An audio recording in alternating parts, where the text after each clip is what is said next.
Hey, Hey, how's it going? better now. Shaking the heck out of that phone, trying to get you in there. How you doing? Good, how are you? Yeah, good, good, doing well, hanging tough. How you been handling the lockdown? Staying sane over there? Yep, I haven't been outside in 48 hours, but it's Earth Day, so Oh, I figured I should go for a walk after this. But yeah, yeah, I think everyone's it's staying time. safe. Yeah. So for everyone out there, this is Allie Goldstein. Like I said, she's a scientist at CI and has just released a really big paper for us that we're super excited about. Some new research that I think is going to shape the way CI prioritizes its conservation and investments, and um, and hopefully the conservation world and countries around the world. So let's dive into it. You ready to answer some questions? All Totally, right. yeah. So irrecoverable carbon, what is it? Okay, so let's start with carbon, and then I'll talk about what carbon that's really irrecoverable is. So when we talk about carbon in nature, it's really all around us in trees and grasses and wetlands. Um, and so there's some high carbon ecosystems that have stored that carbon over tens or hundreds or sometimes even thousands of years. And so that's what we're talking about when we talk about the carbon that we really can't afford to lose from a climate perspective.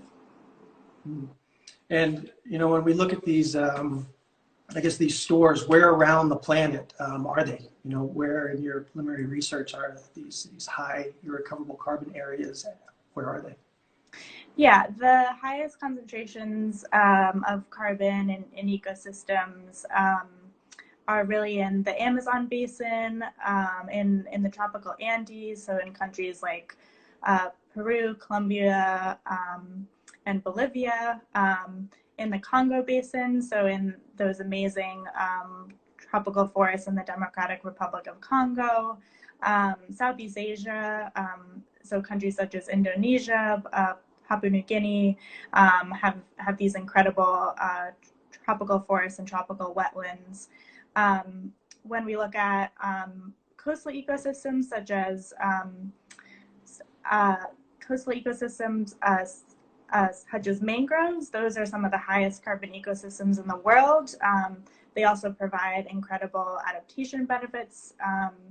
And then there are also some areas in temperate and boreal forests kind of further north. So where I live in Seattle, there's the Pacific Northwest temperate rainforests, which is a pretty incredible ecosystem. If you've never been to the temperate rainforest, it has these amazing huge trees, and it rains every day, almost just like the tropics. And so those are the types of environments that really can store an incredible amount of carbon over long periods of time. Yeah. And when you're looking at these places, I mean, did you find any surprises that popped out that you were surprised that had these big stores of carbon that, of course, are incredibly valuable to keep in the ground? Yeah, I think one of the surprises was just how much was stored in peatlands. So these kind of waterlogged swamps or bogs. So they're not maybe the most charismatic ecosystems. If you go there, you often have to kind of wade through mud. And so they're not always kind of the highest on the list in terms of kind of charismatic conservation, but from a climate perspective, they're really super important. Um, yeah, I was also surprised to know that the Pacific temperate rainforest where I live was so important as well. So Mm. it was cool to find that kind of in my backyard. Yeah, yeah, I hear you. So how much carbon are we talking about? What are the Um, numbers that came in? yeah, so in terms of the amount of irrecoverable carbon, it's 260 billion tons that is stored in these ecosystems. So that's a really Sounds like a big, lot. yeah. It's about 26 times the fossil fuel emissions of last year. So you can imagine, I mean, on an annual basis, we're losing about 1 billion tons from these high carbon ecosystems per year. Um, and, um, and so we really need stop that loss and make sure that the carbon stores that we've now understood how important and where they are kept intact. Yeah. So it sounds like an incredible number, right? Like an incredible amount of carbon. I have a hard time getting my head around that. Yeah. And also getting my head around what that means if we were to lose these parts of nature, if that amount of carbon was released, or even half of that amount of carbon was released into the atmosphere. Can you explain a little bit what potentially could happen if we do lose these areas of nature that have high irrecoverable carbon stored in them? Yeah, I mean, when we talk about really preventing the worst impacts of climate change, I mean, we know that some of the impacts are already here. We're already seeing forest fires and storms and sea level rise. But it is really important to act now, because we're at a place where those impacts could kind of, stay in a relatively manageable place, or they could increase. And so we really need to do two things. One is transform our fossil fuel system into a renewable energy system, and the other is really to protect the carbon stores that we find in tropical forests in nature. So yeah, it's really about keeping the greenhouse gas concentration low enough that we live in a safe climate. Yeah, I hear you. In terms of drivers of what's changing, converting, or deforesting this land, can you paint a little bit of a picture of what that looks like? I think sometimes it's hard to imagine how it looks in other places around the world, especially when it's so far away. In deforestation, trees are being cut down for agriculture, but can you give some other examples of what that might look like in terms of coastal development, or what's happening to peatlands possibly? Sure. I mean, the main driver really in tropical forests and wetlands is really commercial agriculture. So that kind of picture you have in your head is right. But the main kind of crops or commodities that drive that, there's really four that we need to pay attention to. So it's soy, palm oil, cattle and beef products, and pulp and paper.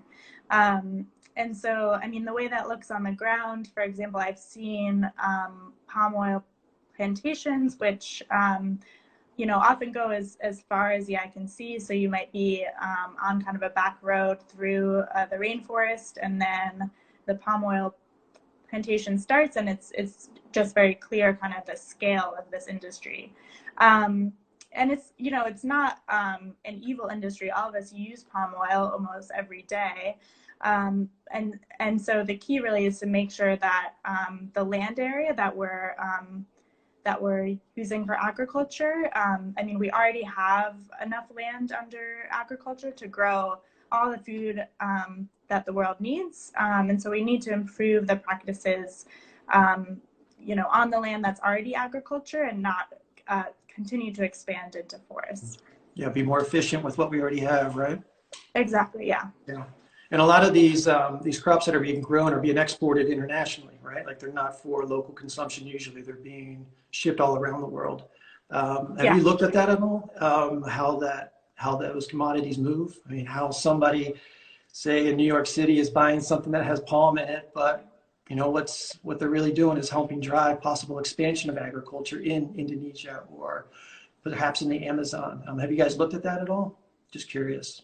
Yeah, for sure. I mean, it's really global commodity markets. So I actually did an experiment a couple of years ago where I tried to stop consuming products that were connected to tropical deforestation, and it was really eye-opening. I found that almost half the products I used actually were connected to deforestation.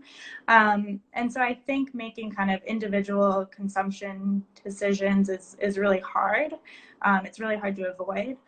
But what we can do is ask companies and brands that we love and that we buy from, ask them what their practices are, and really drive change at at a corporate level, so that more of the products on the shelf. I mean, I would love to see a day where you actually don't even have an option to buy a shampoo or a snack bar or something that is connected to deforestation, because it's really unnecessary. You can have those things and keep forests intact.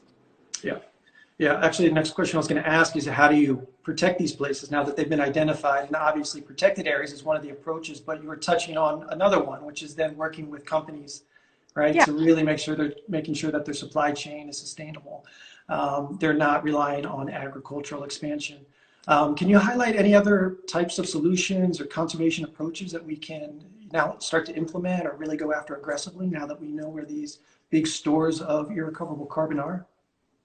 Yeah, I mean, I think it's important to recognize that there are people that live in a lot of these places as well, particularly indigenous peoples and local communities that actually live in forests often and care for them. And so, working with those communities and making sure they have, a way to continue their way of life and are not forced off their land. I think that's a really powerful thing we can do. Another kind of as individuals is to vote. I know everyone says that, but it is really important to have people in government that understand science and understand the importance of actually solving climate change. And so I guess to be more sort of concrete, one policy that you may have heard about come up is carbon markets, such as carbon taxes or cap and trade, things like that. And a lot of times those types of policies are actually used to raise money for things like low carbon transportation, but they can also be used to invest in protection of carbon in forests, in nature. So I think if those types of policies come up in the place you live, whether it's at the national or the state or the community level, policies like those actually do make a difference for driving finance to the places that we care about. So yeah. So you've given a couple of good examples of what the individual can do, right? Vote is one. Another one is really trying to make sure you're buying goods that aren't leading to deforestation in these areas that have high irrecoverable carbon stores. Is there anything else you can think of that the individual can really do to make a difference? I know it's really hard, right? Because it's such a big issue. It's happening in places that are far, far away. Do you have any other recommendations, I guess, for the individual to take action? I mean, those are my main ones. I think, you can use your voice. You can get, I guess you can't get in the streets anymore in protest, but you can get online. You can call your representatives. I think I really feel a lot of hope that that climate change has reached kind of a level of popular command and consciousness that we're really kind of at a turning point in getting people to pay attention. And so, yeah, I would say just keep doing what you're doing, educate yourself as much as possible, and yeah, use your voice and run for office yourself if you want. Yeah, get in there. You can also support organizations that are addressing these issues, right? For sure. Yeah, and I think on conservation.org, there's a list of ways to get involved and contribute. So what happens if we lose this carbon? What does the world look like after something like that is released, even at a smaller scale? I don't think all of it's going to happen at once, of course, but slowly it starts to be emitted. What does the world look like? Well, I hope that's not your last question, because it's maybe a depressing picture. But... No. I've got a bunch of happy ones coming up. Okay. Hope. I'm trying to, like dance a little bit, go dark, go light, go dark, and then we'll end up really happy, hopefully. Yeah. So, I mean, I think it's it's pretty bad. I mean, I think the reason we do this work is because we believe that we can avoid a situation that is really not good for the world. So, I mean, if we reached 2 degrees Celsius warming, scientists project that there'll be no more coral reefs, which, you know, is just heartbreaking to me. I think kind of on a more like practical scale, you know, where we're able to grow food could shift dramatically. There could be kind of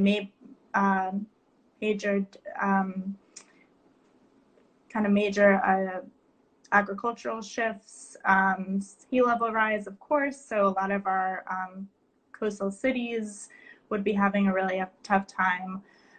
So when we talk about this kind of abstract concept of carbon, I mean, it's only abstract in the sense that that it's invisible, but it has, you know, very real effects on how we live if that carbon goes from being stored in nature or being stored in fossil fuels to being carbon dioxide in the atmosphere. So how much time do we have to reach the goals that are set by Paris, right? How much has to be done between now and then to make sure that that we're achieving those? Because I understand if we lose these places, right, there's no way we can meet that target. So it's critical for us to really start taking action at a large scale to ensure these places that have been identified really are under some type of management or conservation, right? Yeah. It's a hard question for me to answer because there's not like a specific date, right? Like I mean, if we had made more progress 10 years ago, that would be much better. But we are where we are now. I think we know that we need to reach net zero emissions by 2050. And so we have a 30-year time frame between then and now. You know, if we continue to increase emissions, that just becomes harder and harder and harder. So it's all about that curve and getting to a world where we're not relying on fossil fuels and we're able to produce the things we need without destroying ecosystems. So yeah. So Allie, I promised I wasn't going to throw any zingers at you, but a question just popped up in the feed that I really want to ask you. So I'm hoping you can bear with me here. So somebody asked, you know, do you think the lockdown will make a small difference? I mean, the whole planet is experiencing this shutdown, basically, industry shutdown.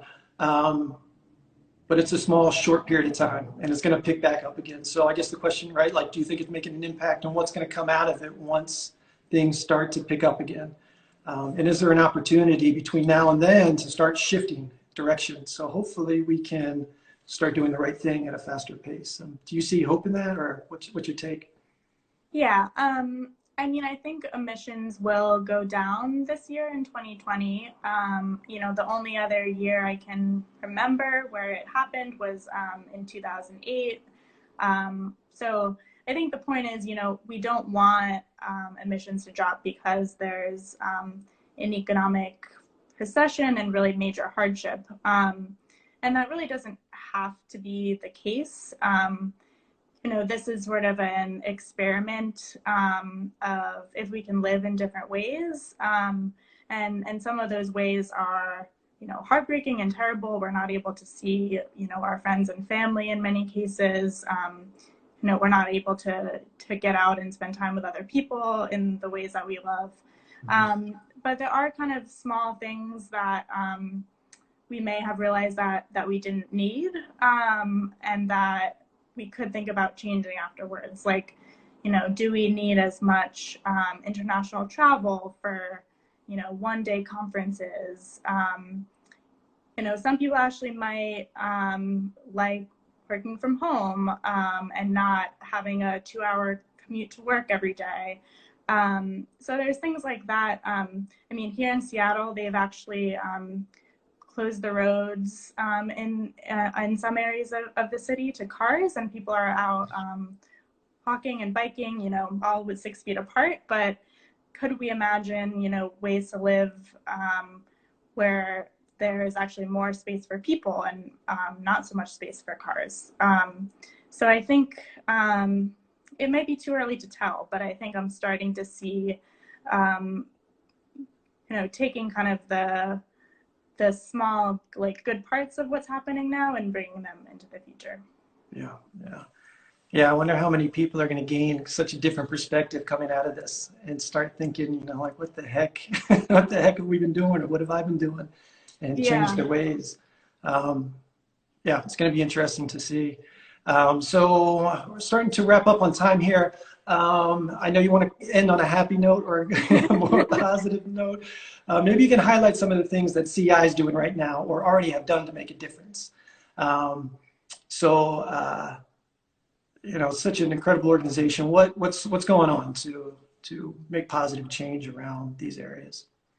Yeah, I mean, when we talk about these really irrecoverable carbon reserves, there are some of them that are protected already. Our kind of early analysis is showing that about a quarter is already protected.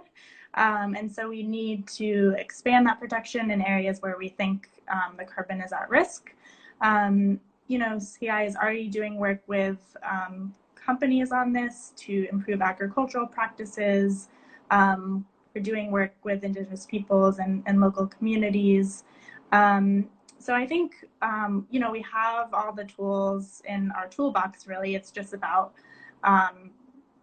scale and also precision. So now we have an understanding of really where the most important living carbon reserves are. And so we have the map and yeah, we just need to get to it. Yeah, now the challenge is behavior change, right? The investment wave, getting people to act and really rally around those places, right? Yeah. Yeah. So in terms of the science, this will be the final question we can wrap up. What's next? Is this it? You guys finished, or is there more to it? What's happening? What can people look forward to? Yeah.